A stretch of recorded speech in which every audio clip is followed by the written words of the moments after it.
Corona संकट काल के दौरान कोरोना मरीजों की मदद करने वाले वो अंग्रेजी के शिक्षक दत्तात्रेय सावंत आपको याद होंगे, जो पढ़ाई भी कराते थे और कोरोना मरीजों की इलाज में मदद करते थे।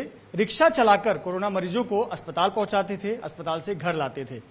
जी हां, वही शिक्षक हमारे साथ हैं, दत्तात्रेय सावंत, और उन्होंने अब एक बहुत बड़ा कदम उठाया है, एक और समाज सेवा का एक बड़ा कार्य किया है। पेशे से शिक्षक और रिक्शा चालक दत्तात्रेय सावंत ने एक बड़ा कदम उठाया है। अब उन्होंने 10 बच्चों के शिक्षा की जिम्मेदारी उठाई है। ये 10 बच्चे वो हैं जो हम कह सकते हैं कि काफी जीवन में संघर्ष देख रहे हैं, क्योंकि दुर्भाग्यवश इनके परिवार में इनके पालक नहीं है, कोई एक व्यक्ति, माता या पिता या कोई पालक इनका नहीं है। ऐसे बच्चों की जिम्मेदारी दत्तात्रेय सावंत जो शिक्षक हैं वो उठा रहे हैं।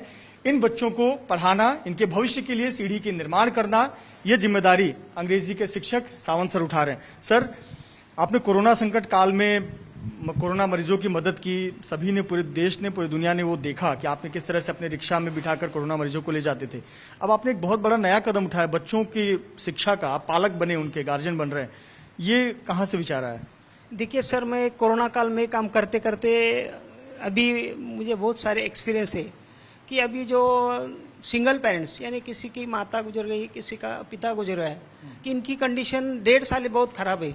अभी माँ बेचारी जो काम पे जाती थी, काम भी उस समय बंद था, पूरे 1.5 साल घर में बैठकर बहुत मुश्किल से उनको जीना था। स्कूल भी बंद था, ऑनलाइन चालू था, लेकिन ऐसी कंडीशन में वो जो बच्चे थे उनके पास मोबाइल भी नहीं था ऑनलाइन के लिए, कि मैंने सोचा कि इन बच्चों को क्यों ना हेल्प करूं, क्योंकि माँ दिन भर काम जाती है। अभी उन बच्चे के पास कोई नहीं रहता, उनके लिए ट्यूशन भी नहीं, और क्योंकि उनका परिवार चलाना मुश्किल है माँ का, तो बच्चों को कहाँ से अच्छी तरह से ट्यूशन दे गया, स्कूल की फीस पे हुई। इसलिए मैंने सोचा कि जो चाहे वो करूँ, लेकिन इस बच्चों को अच्छी तरह से मैं हेल्प कर सकूँ। शिक्षा के अलावा कुछ नहीं, वो आगे सीखेंगे तो अपने आगे क्या लाइफ अच्छी तरह से बन जाएगा। इसलिए मेरे पिता का मुझे आशीर्वाद है, मेरे जो गुरुवर्य मुलानी सर, उन्होंने मुझे अच्छी तरह से पढ़ाया है। उनकी सहायता से, उनके आशीर्वाद से मैंने काम आगे का कदम उठाया कि इन बच्चों के लिए मैं अच्छी तरह से हेल्प कर सकूँ, शिक्षा के बारे में खास करके। सर, ये बहुत अच्छी सोच है कि शिक्षा देंगे तो बच्चों का भविष्य का निर्माण होगा, लेकिन मुंबई जैसे शहर में जहां एक बच्चे को पढ़ाना, 2 बच्चे को पढ़ाना परिवार के लिए बहुत कठिन हो जाता है, आपने 10 बच्चों की शिक्षा की जिम्मेदारी संभाली है।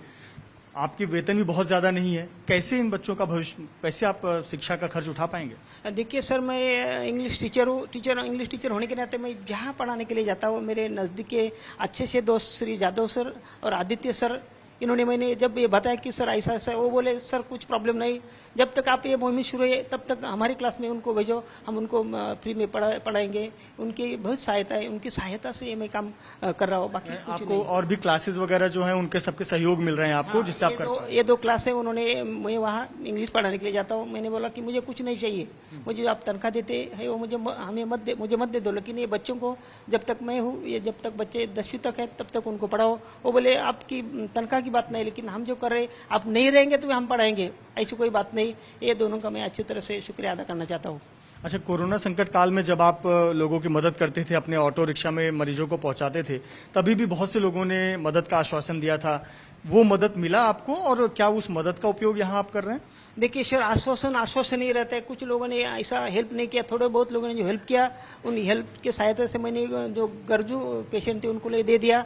उन मदद का इसमें कोई दिक्कत नहीं, यानी उस मदद की जरूरत भी नहीं, लेकिन मुझे जो विल पावर है लोगों की हेल्प करने की, पहले से ही अच्छा काम करने के लिए, नेक काम करने के लिए निकलेंगे तो कहाँ से कहाँ लोग हेल्प करेंगे, ये मेरी कामना है। इसलिए मैंने पाउल उठाया। इससे पहले मैंने बताया, जो मेरे जो सहयोगी है, जी ट्यूटोरियल और सूरज क्लासेस, उनके जो संचालक है, उन्होंने मुझे ये हेल्प किया, उनकी सहायता से मैं आगे काम, और स्कूल का जो अलग अलग स्कूल के बच्चे, उनका फीस भी है, वो मैं अच्छी तरह से पेड करने वाला हूँ। क्योंकि आप 10वीं तक इन बच्चों की जिम्मेदारी संभाल रहे हैं, अभी कुछ बच्चे दूसरी क्लास में है, कोई तीसरी में है, कोई 5वीं में है। क्या आप अपील करना चाहेंगे कि इन बच्चों की तरह बहुत सारे बच्चे हैं जो इस कोरोना संकट काल के दौरान अपने पालक को, अपने माता या पिता या दोनों को खो चुके हैं, तो लोग आए सामने, मदद करें, कुछ अपील करना चाहेंगे?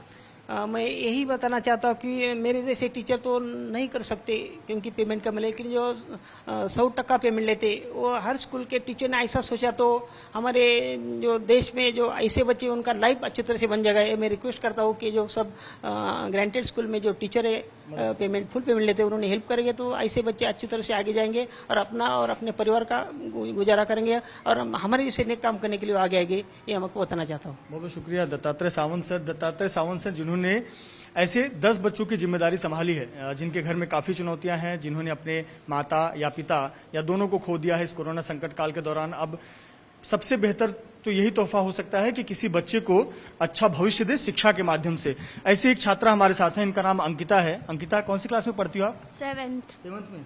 अच्छा, आपके घर में कौन कौन है? मम्मी मैं। सिर्फ आप और मम्मी? अच्छा, अभी पढ़ाई का तो सर अभी आपकी जिम्मेदारी उठाएंगे, आपके पालक बन गए। अच्छा, कैसा लग रहा है? अच्छा लग रहा है। अच्छा लग रहा है। सर ने पढ़ाया आपको पहले? नहीं। अच्छा, ठीक है। आप अभी सर आपका पूरा खर्चा उठाएंगे, क्या बनना चाहते हो बड़े होकर? डॉक्टर। डॉक्टर बनना चाहती हो?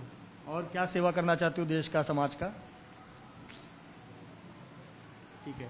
अंकिता है जो 7वीं में पढ़ती हैं, इच्छा है डॉक्टर बनने की और बहुत खुश हैं कि उनके जो पढ़ाई का खर्च है वो सर उठा रहे हैं। साथ ही साथ वो अपने माता के साथ रहती हैं।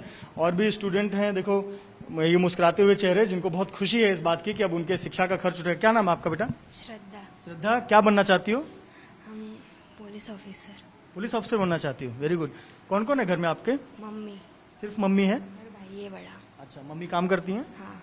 क्या काम करती हैं? घर काम करती हैं। अभी आप खुश हो? सर अभी आप लोग को 10वीं तक पूरा खर्चा उठाएंगे, अभी आपको चिंता नहीं होगी पढ़ाई की, ट्यूशन की, पढ़ाई की, है ना? नहीं। तो इस प्रकार की खुशी है बच्चों की। हमारे साथ कुछ पेरेंट्स भी हैं, हम उनकी भी राय भी लेते हैं, वो क्या सोचते हैं। आप बताएं, ऐसे बहुत लोग आते हैं मदद के लिए और सर आपके परिसर में रहते हैं, ऐसे बच्चों को 10 बच्चों को पालक के तौर पर उन्होंने गोद लिया है, क्या कहना चाहेंगे आप? तो वो बोलने का है कि कम पड़ रहा है बोलने के लिए वो हमारे लिए भगवान समान आए हैं अभी हम लोग को मदद करने के लिए। तो मैं आभार मानती हूँ बस। अभी तो बोलने को बहुत है लेकिन आ नहीं रहा है, अभी बाहर है, शब्द नहीं है आपके पास में कहने के लिए। आपके भी बच्चे हैं? बच्चा है जो सर जिनको पालक के रूप में ले रहे हैं? हाँ वही अंकिता है। अच्छा, अंकिता आपकी बेटी है, बढ़िया। कैसे घर चलाती हैं? आपका कितना स्ट्रगल है अभी मुंबई जैसे शहर में? आपको पता है महंगाई, खर्चे, पढ़ाई। मैं अभी तक तो बर्तन का ऐसे लोगों के घर जाके खाना पकाओ, उनका काम करके आओ, घर पे आके सब इसका करो, ये सब करके इसको अभी तक पाला है। अभी तो ये सर आए हैं तो मुझे थोड़ा सा आधार मिला है। देखिए, बहुत बड़ी बात है और निश्चित तौर पर इनकी बेटी अंकिता है, डॉक्टर बनना चाहती है और निश्चित तौर पर सपना भी पूरा करेगी। तो 10 बच्चों की शिक्षा की जिम्मेदारी जो है एक पालक के तौर पर शिक्षक ने उठाई है और अपील कर रहे हैं कि ऐसे शिक्षक या समाज के लोग जो सक्षम है वो आगे आएं और ऐसे बच्चों का सहारा बने और उन्हें शिक्षा के माध्यम से उज्जवल भविष्य दें। कैमरामैन धर्मेंद्र पांडे के साथ मृत्युंजय सिंह, एबीपी न्यूज, मुंबई।